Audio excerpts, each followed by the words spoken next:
Written by Sublime. The branches crawled up to the heavens, folding over one another, blocking any sunlight from reaching the ground.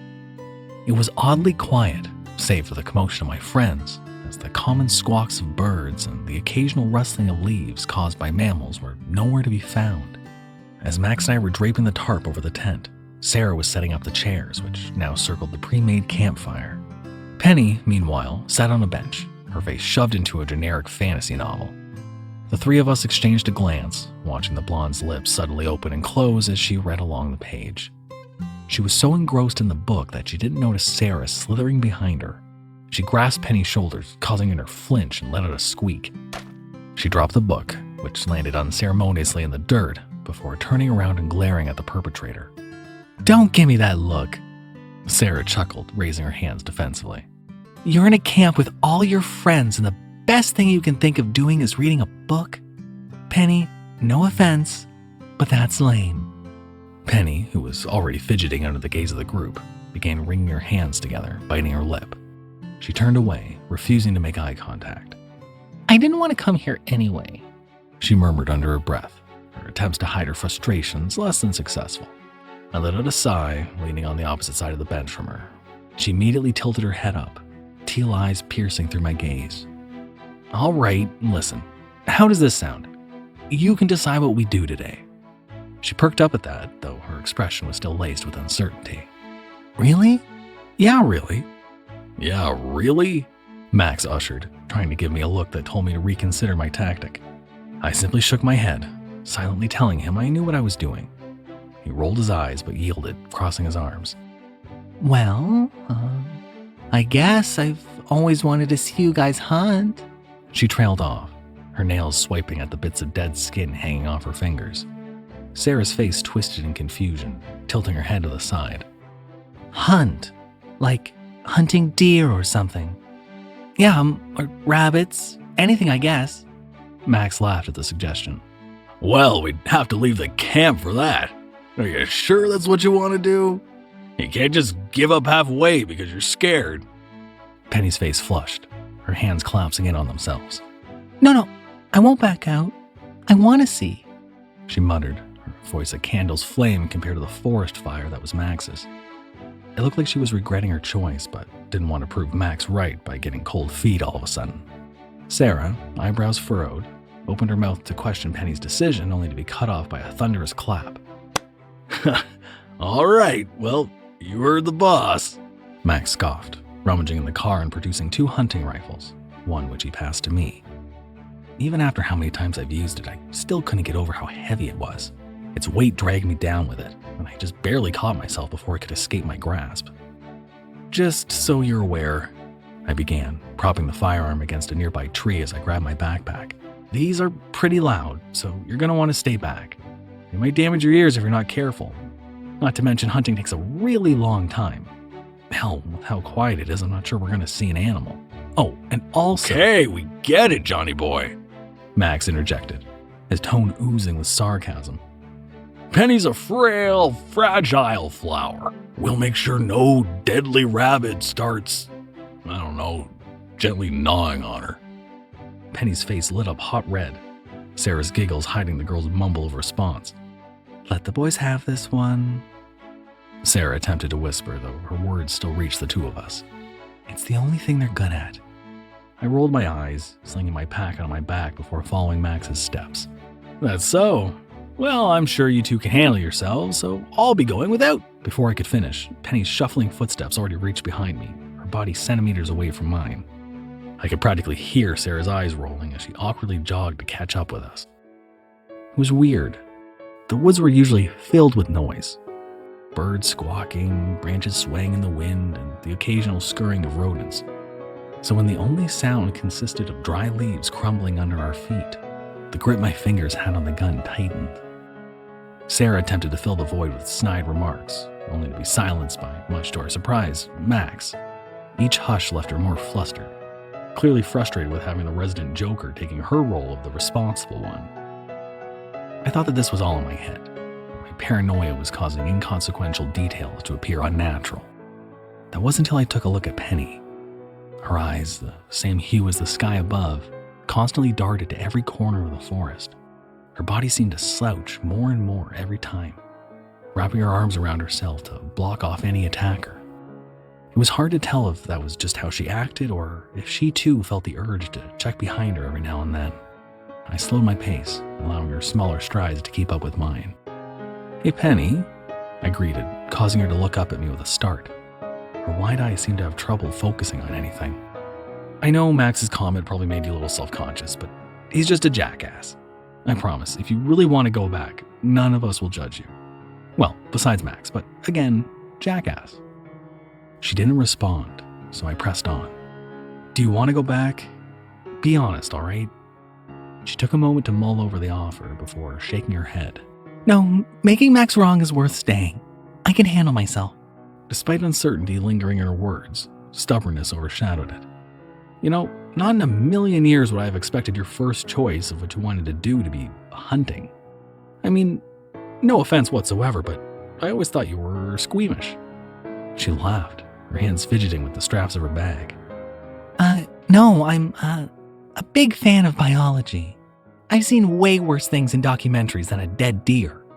Though I am a little afraid. To see one in person, at least. You're the expert. What should I expect?" I smiled, rubbing the back of my neck sheepishly. "Honestly, not much. Hunting's a lot of waiting around. Like I said, we're probably not going to see any shit." Max's voice rang out across the barren forest, and on instinct I readied the firearm. "There's a wolf. It's..." His voice trailed off, the fear that was once haunting his words morphing into confusion. "What the hell? Is it dead?" I motioned for Penny to stay as I approached the carcass, keeping my gun aimed at it just in case. As I neared where Max stood, the reason for his bewilderment became apparent. The corpse, body of a young wolf, lay just a few meters away. With how its state was almost perfect, I didn't put it past him to assume it was simply sleeping. However, once I walked around to it, the chunk of flesh forced out of its throat proved that assumption was false. I winced. Not because of the fact I had seen the carcass. I've witnessed animals in much worse states, some caused by my hands. No, it wasn't the sight that unsettled me. It was the fact that this was done to a wolf. If it was a deer or a rabbit, sure, I wouldn't question it. But what the hell would take a bite out of a wolf? The potential answers to that question made me shiver, and I stood up, decided that this wasn't safe anymore. However, before I could turn to the group and announce it, Penny brushed past me and kneeled next to the animal, studying its wound. "Guys," Penny murmured, reaching her hand just close enough so that they weren't touching the matted tufts of fur jutting out of the sobbing wound. "This bite, I don't know how to say it, it just looks weird. It's sloppy. The flesh is all stringy, like whatever took a bite just had to pull to tear the flesh off." She pulled her hand away, wiping on the grass next to her despite no physical contact being made. "The bite mark looks small too, like a house dog or something." "A dog, Penny? Really?" Sarah's sudden aggression surprised the rest of us, and even she seemed to be taken aback by it, her nails dug into her skin, a flash of fear overtaking her. It was always the most sound of mind. "Do you realize how dumb that sounds? It's probably a wolf or something." Her explanation fell flat, Penny's analysis poking holes in her logic not but a few seconds ago. "What? Why are you freaking out? Did you not think we were going to see a dead animal?" Max's attempt at reassuring her was not as successful as he hoped. In fact, only caused her agitation to spike, her words coming out with uncharacteristic venom. The two conversations barely lasted before Penny's meek voice cut through the argument. "It doesn't have teeth." The statement, as if it were a sentence from a different language, was met with silence. Sarah's already light face now grew as pale as snow, lower lip barely trembling as she fought back the urge to let the fear show. "They're gone?" "Well..." Max scratched the back of his neck, dark eyes glaring through the carcass in an attempt to make sense of the situation. "Maybe a native did it? We're close to some native villages, and they've got those crazy-ass rituals, right?" Sarah's form now seemed to be quivering. The lightest touches seemed enough to set her off. Her eyes avoided the wolf with conspicuous intent, clearly attempting to direct her sudden burst of fear toward a different emotion. This isn't the fucking 1800s. You can't just say shit like that, dumbass. Hey, my voice felt foreign. Who was the three who were carrying the majority of the conversation? Sarah, you're right, but let's not turn this into an argument. I'm sure all of us are on edge, so can we just call it a day and head back? Like hell, he scoffed, crossing his arms over one another. A wolf got into a fight or whatever, gets some weird injuries and dies. The end. So what? Missing teeth, a massive chunk of its throat gone, and a bite pattern that's apparently similar to a house dog's. I shot back, puffing my chest out in an attempt to at least level the playing field out with Max's tall stature. To little success. I'm just as disappointed as you, man, but I don't want to risk getting mauled over some hunting. His eyes lit up with a fire that indicated this conversation would go nowhere, but the flame was swiftly put out as he sighed. Fine. Guilt etched itself onto his face. Hey, look, I'm sorry, alright? I didn't mean to be a dick or whatever. Let's just head back. I felt my shoulders sag, a potential fight draining me more than I cared to admit. It's all good. I patted his shoulder, a gesture he physically cringed at. This was a bad spot to camp anyway. We should have just gone to a public one where we don't have to worry about any predators. Speak for yourselves. Sarah's usual snark had finally returned, if a little forced. I actually agreed to come camping because I wanted to be mangled by a bear. Max rolled his eyes, though a subtle chuckle still escaped his lips. My attention turned to the crouching girl, her fingers still tracing the edges of the fatal wound. Penny? No response. She seemed to be completely engrossed in the carcass, teal irises practically piercing through the chunks of muscle and flesh. Only when my fingers made contact with her shoulder did she jolt her head up, narrowly missing my chin. We're gonna head out, so if you want to stop probing that dead animal, that would be great. A shade of pink splashed across her face as she rose, dusting her hands off. Before she could even finish muttering her apology, Max stopped once again, bringing forth a groan of irritation from Sarah's lips. What now? She hissed, to which Max sharply raised a finger to his lips. My heart lurched, expecting to see another carcass, or worse, the cause of the previous one. But as his lips stretched in that shit-eating grin I knew so much, I wasn't sure if I should be relieved or even more worried. There's a deer, right there. He pointed, and sure enough, with its back facing us, stood a young buck. Its coat was a soft brown, the occasional splotch of white speckling its hind legs. Its head was buried in the foliage, munching away at the leaves and shrubbery. As my eyes flicked between the animal and Max, I noticed he had already began to aim. Like reading my mind, he held up a hand, stopping me from going on another tangent. It's not moving. I have a clear shot. The noise is going to scare whatever animal or monster you guys think is out there. So let me get the shot off before you start bitching. I knew better than to attempt to wrangle the rifle out of his arms, so I instead looked toward Penny. Well, I guess you got your wish, I joked, her expression immediately twisting into regret. But really, you should close your ears. It's going to be really loud. She nodded hesitantly, bringing her palms up and tightening them against her ears. Sarah, rolling her eyes at the display, opted to plug them with the tips of her fingers. She leaned in my direction, her voice barely below a shout as she tried to compensate for the soon-to-be ringing. Are you going to cover your ears, or do you want to impress her that bad? Instead of entertaining her jab, I slowly pushed my hand closer to her side, knowing that she wouldn't be able to block it without sacrificing her hearing. Hey, I'm sorry, jeez. She shuffled away, opting to shove her fingers back into her ears. Max's finger curled around the trigger, the firearm readying itself for the impending shot, before the percussion of gunfire shook the ground beneath me. A lack of panicked birds fleeing from their homes would have unnerved me, if not for the sight of the deer. Though I was sure Max got a clean shot through its skull, the animal remained standing, its only movement consisting of its jaw clamping down harder on the vegetation. Max leaned back, the rifle now aimed at the ground. One's steely eyes were now wide with confusion, dark eyebrows knitted in frustration. He muttered something under his breath, either a curse or a question. Sarah, who had been plugging her ears with a smirk, now let her arms drop to her sides. The fear I saw earlier returned in full force, her previously pale face now a ghostly white. Did you miss? She squeaked before clearing her throat and repeating the question in a more confident volume. I thought I landed the shot, he replied, his voice trailing uncharacteristically low. It only became apparent just how silent it was when the eventual ringing faded, leaving nothing in its wake. Not even the sound of my breathing could fill the suffocating void. Why isn't it running? The question shared by the group only left one mouth, Penny's, as Max and Sarah remained speechless, anxiously waiting for someone to answer. I didn't have enough time to alert the others as I saw Max's shaking finger tighten around the trigger once again. This time, when the shot rang out, a burst of blood burst from the other side. The bullet tore straight through the skull of the animal, allowing me to see the greenery on the other side. And yet, it still stood. No, even worse. It was moving. The deer's head lifted, rusty marionette strings forcing its mouth away from the vegetation. Mechanically, and with little motor control, its body turned.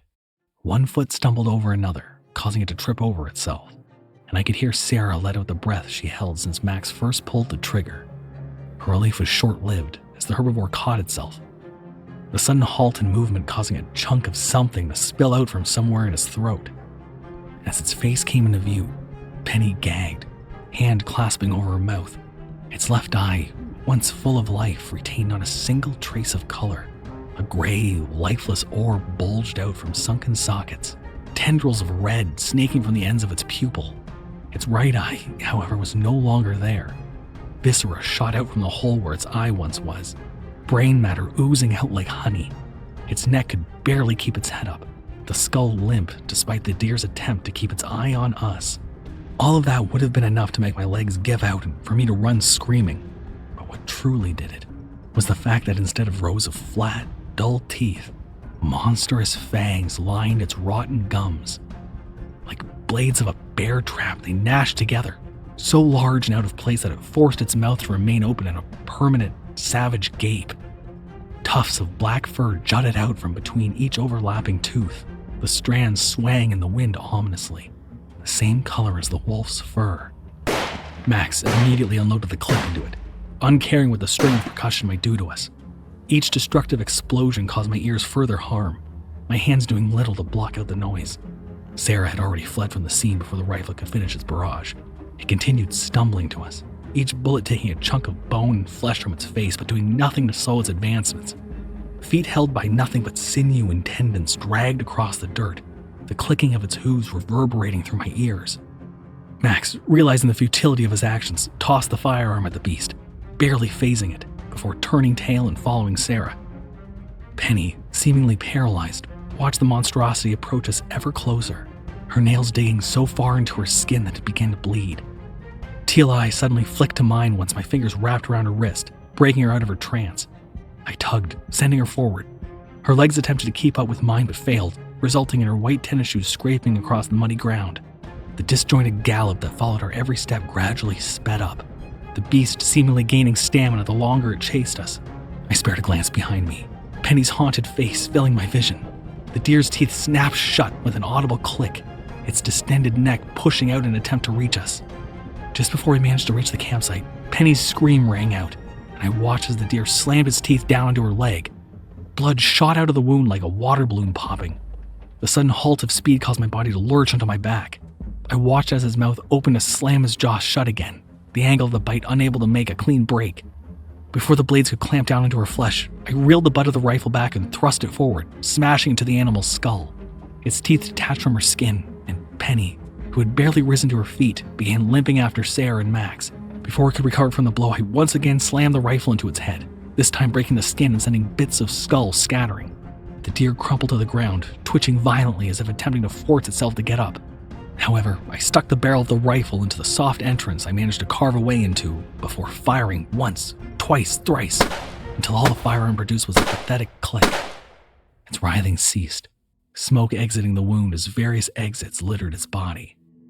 I scrambled back, turning to see the others stopped in their tracks, staring at me with an expression I couldn't place. Only when I joined them by their side was Max able to break the silence. "What the fuck was that?" he demanded, his voice crackling under the stress. I could barely formulate a sentence, the sentiment ringing true for the others. We have to get her to a hospital. I breathed, dragging the base of the rifle along the dirt, attempting to clean off the bits of brain. That thing could have been rabid. We can't risk anything. It could have already gotten in her bloodstream, or... My words died out, causing silence to fill the air once more. I placed my hands on my knees, letting out a shaky sigh. Can someone drive? Too dark. Sarah winced, looking up as the sun's rays, which were already muted as a result of the branches overhead, dissipated to nothingness. There's at least a mile of nothing but trees from here before we get to the main road. We'd crash before anything could happen to Penny. Fuck, okay. Does anyone know first aid? Sarah gingerly raised her hand, which I nodded at. Okay, get her to the car and patch her up. Penny, if you feel anything change, and I mean anything, tell us, all right?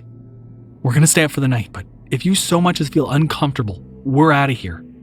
She nodded, her eyes refusing to leave the shallow wound left by the deer. Upon arriving at the campsite, Sarah and Penny both immediately sat down, with the former grabbing the medical kit from the tent. I turned to Max, who was kneeling over the campfire and attempting, albeit failing, to light the pile of twigs. What the hell was that? My voice trailed off as Max shook his head, refusing to meet my gaze. Don't ask. His head shot up, his glare causing me to stumble back a few steps.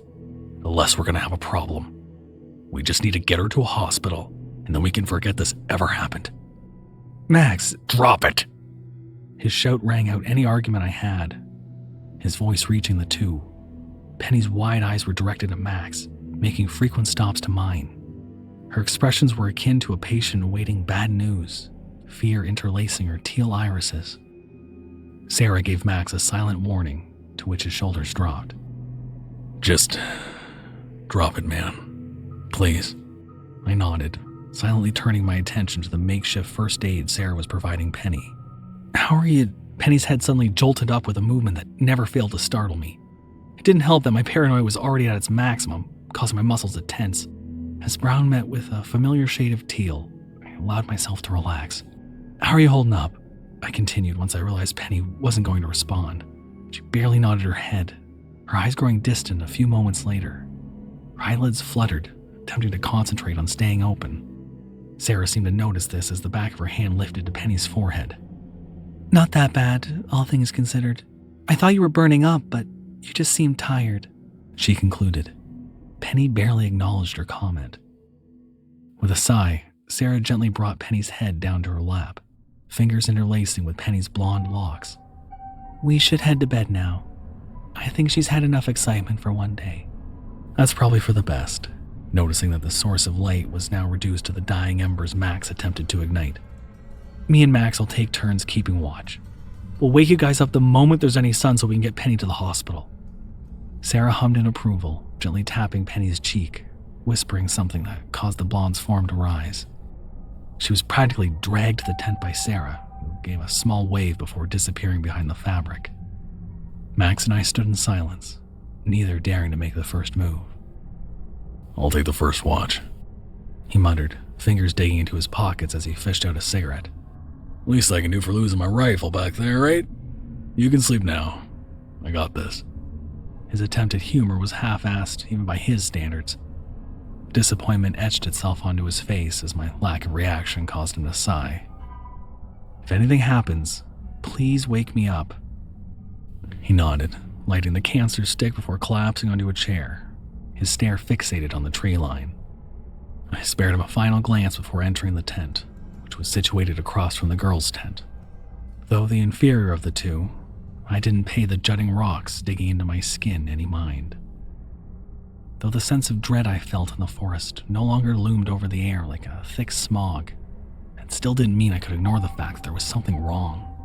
I was so sure that something was lurking in those woods that, upon being awoken by Max, I was half expecting to see his pale face, eyes wide with horror, shaking my shoulders and telling me something terrible had happened.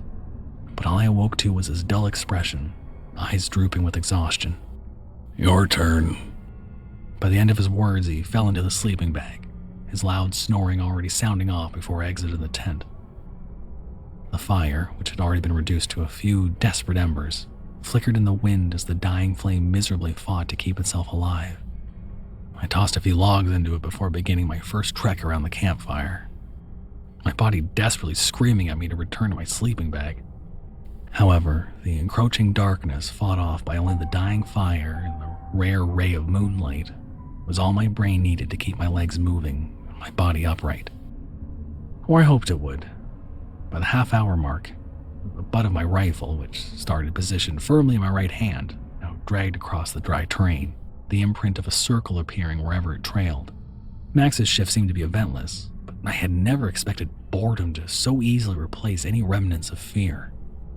Eventually, my wandering brought me to Sarah's seat, which sat right in front of their tent. I carefully sunk my weight into it, careful not to make too much noise and potentially wake Penny up. It was quiet. Far too quiet. Yes, it may have been the dead of night on a day with little wind, but I found myself yearning for the chirps and trills of distant insects. Irritation was a preferable emotion to isolation, I figured. Each time my head bobbed down, my eyes threatening to close, a howl of wind would pierce through the silence and jolt me awake. The sun was beginning to rise, making up for the dwindling flames of the campfire, and I was shaken out of my stupor once more. But this time it wasn't the sound of leaves swaying in the wind, nor was it the snapping of twigs. It was wet.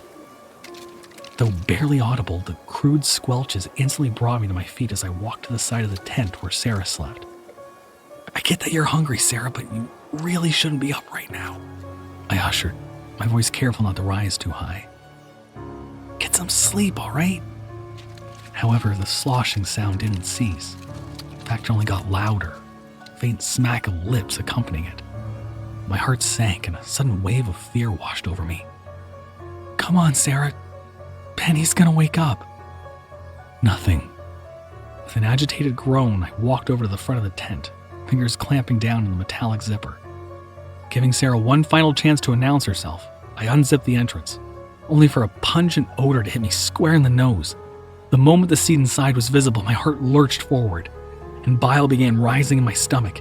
The lack of light did nothing to hide the obscene amount of crimson splattered against every surface of the tent, the source of both the sound and the smell becoming apparent. Sarah's limp body sprawled across the inside of the tent, chest caved in, one of her arms having been completely torn off. Tendons and ligaments hung from the shoulder, bits of skin and muscle still clinging onto the bone. My eyes traveled up, catching a sight of golden strands sticking to one another, dried blood causing ropey threads to form. Frail fingers dug into the gaping hole, bringing pieces of flesh into her gnashing maw. Eyes, once mimicking the sky, now glowed a vile yellow, pupils dilating irregularly. My gaze finally descended to where the gauze one sat, where an inflamed yellow wound pulsated. As the realization dawned on me, the form paused, head jolting up like an animal sensing prey. Her neck twisted hard enough to tear her head off, exposing rows of crumbling teeth, not at all fit for tearing meat. My heart hammered against my chest at such velocity that I didn't hear the percussion of my rifle, nor the sound of Penny's mangled body landing on the ground, nor Max's heavy footsteps as he approached. By the time the piercing ringing in my ears faded, his fist had already connected with my jaw, sending me sprawling to the ground. The impact of the blow didn't hurt as much as the sudden shock, which kept me frozen in place. Max immediately got on top of me, his fingers wrapped around my neck as he continuously applied pressure. I could barely point my finger in the direction of the tent and choke out a few unintelligible syllables, but thankfully he understood what I was implying. The grip around my throat loosened and he looked to where my finger was pointed. "Fuck!" he yelled, scrambling off of me. His eyes hesitated, unsure of what part of the situation warranted his attention most. "Fuck, Sarah! Penny! Fuck, John, what the fuck did you do?" I simply shook my head, my hand rubbing where his fingers once were. I didn't. My words barely passed through my aching throat, voice hoarse from Max's assault. "Penny, the deer, it made her like this, Max." I wanted to say more, but as the reality of our situation dawned on us, a sudden crushing weight forced my words to die out. It was too ridiculous. I'd already imagined countless scenarios of how we would explain this to the police, each one less plausible than the last. A mix of a laugh and a cough escaped my lips. The absurdity of the situation taking away the realization that I had just witnessed my two closest friends die gruesome deaths. Luckily, Max was too busy checking the state of Sarah to pay attention to my hysteria. Otherwise, I wasn't sure if a punch was all I would have received. Oh God, I wheezed, finally managing the strength to push myself off the ground. What the fuck are we gonna do? Max, who was delicately closing Sarah's eyes, ignored my question, instead directing his attention to Penny's corpse. Its limbs twitched, faint, raspy breaths still being drawn despite the hole tearing straight through her skull. We burn it, he concluded, marching over to me and forcing me on my feet. They'll never believe anything we say, so we burn Penny, bury Sarah, and return ignorant. They ended up missing after we left them alone, and we had no idea where they went. Got it? His fingers dug into my skin, shoulder blades shifting painfully. All I could muster was a pathetic nod that could have easily been mistaken for a shiver. The merit of the plan outweighed its morals. I didn't need to look up to realize how out of his element Max was. My shoulders ached, not only because of the pressure applied to them, but by the constant shifting as a result of his quivering. I'll bring the shovel, I muttered, gently prying Max's fingers off my shoulders.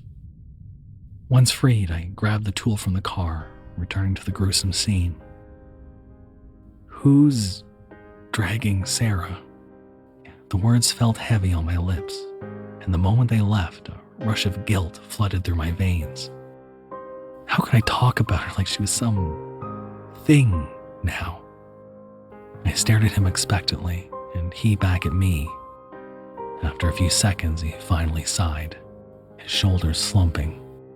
I'll do it. He entered the tent, giving me room to grab Penny's ankle, the one that the wound wasn't on. Though the feeling of the flesh, soft and pliable, sent my heart racing, I refused to acknowledge it. Max finally exited, Sarah's broken figure dragging along the ground, blood pooling beneath her. The walk through the forest was silent, neither of us daring to utter a single word. A mixture of fatigue from a lack of sleep and the events that transpired caused my vision to blur. The only thing keeping me awake was the feeling of her limb in my hand. I was so caught up in the daze that I didn't notice when Penny's body began to resist, her fingers clawing at the dirt, desperate to break free. I did notice, however, when 5 bony digits wrapped around my ankle, forcing me back to reality. My hands fumbled for the shovel and slammed the sharp tip down, uncaring who or what the source of the appendage was. There was a sickening crack, and a guttural groan escaped Penny's lips. The limb, its state of rot increasing exponentially, was cleaved clean off, dark, cold blood dyeing the dirt in the shovel an inky black. Her other hand came up without skipping a beat, but by the time the decayed fingers wrapped around my calf, Max was already aiming his rifle. The percussion caused my ears to ring, but the sudden release of weight was worth it. While the idea of burning the body may have seemed barbaric before, I was now more than willing to throw her limp figure into a blazing inferno if it meant not having to see her reanimated corpse move once again. Max, noticing my hesitance to touch Penny's body again, grabbed her remaining leg, dragging her alongside Sarah. Once we arrived at a far enough clearing, I dug the shovel into the ground and peeled back a layer of earth. The sound of the metal digging into the earth violated the silence that seemed to so desperately cling to this forest. Each shovelful took an eternity, the physical labor only heightened by the emotional toll. By the time I had made a shallow hole barely deep enough to cover Sarah, my limbs were beginning to ache. Max, noticing my exhaustion, grabbed the tool out of my hand. He pointed at the pile of dry leaves, sticks, and shrubbery covering Sarah, silently ordering me to gather more. By the time I returned, arms full of foliage, Max had already finished digging Sarah's grave. A makeshift cross made by 2 branches dug into the dirt acted as her tombstone. I opened my mouth to tell him that marking her grave would only lead police directly to her body, but he must have already come to the same conclusion as his boot reeled back. The cross burst into various splinters the moment Max's foot connected, scattering across the makeshift headstone. Without a word, He dragged Sarah's corpse into the hole, the body tumbling down, leaving pieces of red mush stuck to the dirt walls. He kicked the dirt in, her form slowly but surely being obscured. Her face, initially stuck in a ghastly expression of agony, was now calm, almost peaceful. "Why?" His voice cracked once he dropped the last bit of dirt, the mound barely standing out amongst the rest of the ground. He waited, and once he realized he wouldn't get an answer, turned his head towards me. The moment our eyes met, I instinctively returned my attention to the pile, where I dropped the bundle of shrubbery I held. "I'm sorry," was all I could mutter before dousing her still convulsing body in gasoline. "You didn't deserve this. Neither of you did. I'm so sorry." I threw the empty container aside, taking the box of matches from Max and lighting one. My hands held the small flame over the gas-covered pile, but I couldn't bring myself to drop it. To be the one to take her life was one thing, but this? Burning her corpse until it was nothing but ashes? The fire managed to reach my fingers by the time Max's patience ran thin. He slapped the match out of my hand, the whittled stick falling to the tower of branches. It took a second for the fire to spread from a twig, then to a leaf, then finally to the gasoline.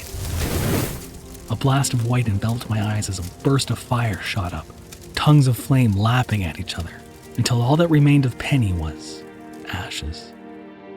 The walk back was just, if not quieter than the walk to. Now that the sound of dragging corpses was absent, I stole a glance at Max, the usually tall and proud figure now bent over, shoulders sinking and his gaze permanently fixated on the dirt. "Sarah," his voice cracked, the mere mention of her name threatening to tear down his walls. "Sarah and Penny's families are gonna blame us, but we can't say anything. I know it sounds cruel, but we don't have any other choice. If we tell the truth, Penny's body's gonna be investigated. Sarah's grave will be found, and we'll be taken in. We didn't do anything wrong, John. We don't deserve to have our lives ruined because of that thing, okay?" Though it was a question, I knew better than to respond with anything but a nod. We packed our things up as if nothing had happened, until my eyes landed on that second tent. Now, with faint rays of sun illuminating our surroundings, it became apparent just how much blood Sarah had lost. Crimson speckled every fiber of the tent, bits of muscle still attached to the material, though the vile stench emanating from the tent filled the air like smog. We still had to take it with us to hide any evidence. Once I finally entered the old, beaten-down vehicle, I rested my forehead against the steering wheel, attempting to collect myself before starting the engine. Max sat down next to me, slamming the door shut. His gaze was fixated on the mirror, his face twisted in monotony.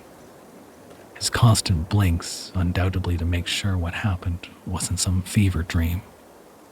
"John," he mumbled, the glazed look in his left eye, and returned to mine. "Drive." I nodded, twisting the key in the ignition. The engine coughed to life, only for the gas to sputter out and end in a chilling silence. I twisted the keys once again, and more gas was pushed through the pipes, only for the same result. Max's lips curled into a scowl, and he snatched the keys out of my hands, repeating the action. However, the outcome was much the same. No, not now. Why now?" His words came out in grunts, gritted teeth preventing him from speaking clearly. "Fucking piece of shit!" His fist collided with the dashboard, causing the leather to crack and bend. I snatched the keys back, tossing them into Max's lap as I exited the vehicle. I lifted the hood, eyes scanning for any of the usual problems the truck went through. At last, I managed to find it. The distributor cap was crooked, and the electricity wasn't being transferred to the rest of the system. As I twisted the cap, however, a faint sound of footsteps caused my heart to stop. I turned to where Max was, hoping he was the cause, but only saw him sitting in the driver's seat, frantically twisting the keys. Another step led me to the vast expanse of trees, barren and swaying ominously. From beyond the shadows, a hand reached out, a hand that belonged to Sarah. Her gray sleeve, stained with crimson, fell down her arm and lashed onto the side of a tree, bringing her forward. The shadow of a branch covered most of her, as everything aside from the limb was doused in darkness. "Sarah?" Familiarity flashed over Max's eyes as a massive smile broke across his face. Without a second thought, he stumbled out of the truck, his arms opening wide. She continued to hobble forward, weak limbs barely able to support her body, yet the shadow never left, and her right arm remained the only part of her body visible. As she approached, however, it became increasingly clear that her dark silhouette wasn't the result of lighting. It was charred black. "Max, get the hell back here!" He stopped momentarily, glancing over his shoulders, eyebrows knitted in confusion. "That's not Sarah!" Upon taking another glance at the figure, realization etched its way across his features and a shrill shriek escaped his lips. He stumbled backwards, falling flat on his ass. Sarah continued hobbling towards us, the shadow never leaving. Max scrambled to his feet, running past me and grabbing a rifle from the back of the truck. The concussion that followed was second to the clambering of the engine as I twisted the distributor cap back into its original place. I slammed the hood shut, yelling something to Max before he could take a fifth shot. At the time, I didn't care if my signal was understood. All that did matter was getting as far away from that thing as possible. I rushed back in my seat and spun the key again, and again and again and again, until finally the engine roared to life, the vehicle crumbling under its own weight. By the time I succeeded in starting it up, Max had already entered the vehicle. However, at the same time, the singed corpse of Penny was right outside. Her eyelids, having been burnt off, revealed yellow, pupilless irises that bore into my soul. Her jaw dangled from a few charred strings, chunks of blackened flesh still attached. Sarah's arm, replacing the corpse's original limb, hung limply at her side. It hoisted the hand up, dainty fingers wrapping around the handle and pulling. When that didn't work, a raspy gasp escaped its throat before its head was thrown back. It slammed against the window, the scorched skin sticking to the glass. As it pulled its head away, bits of flesh were dragged off, revealing bits of bone and muscle. Max, already shaken up enough, let out another scream, causing my foot to slam into the pedal. Though her arm attempted to cling to the side of the truck, her strength wasn't enough to hold on. The moment the vehicle lurched forward, her mangled body crumpled to the ground, bones crushed like dry leaves as a violent bump sent the car upward. I refused to look in the mirror, every ounce of my body urging me to focus solely on the road ahead. Trees encroached on our position, branches slamming against the car and denting the paint. My only saving grace for avoiding a head-on collision was the little light peeking through the canopy. Eventually, the sight of an outstretched road greeted us, towering forestry replaced by barren fields. Max kept looking behind him, making sure Penny's form wasn't hurtling towards us at breakneck speeds. Nothing. I think a part of him was hopeful that Penny would emerge from the woods, tackling Max out of the moving vehicle and ending his life, if only so that we wouldn't have to deal with the aftermath.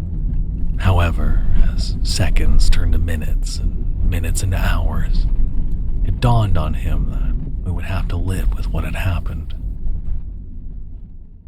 That was the last time I heard his voice, as he was declared missing a few days after the call. The police came to me once more for help, asking where he could have possibly gone. I could have told them everything, but my lips refused to move. They chalked his disappearance up to a suicide and that his friend was unrelated to the case.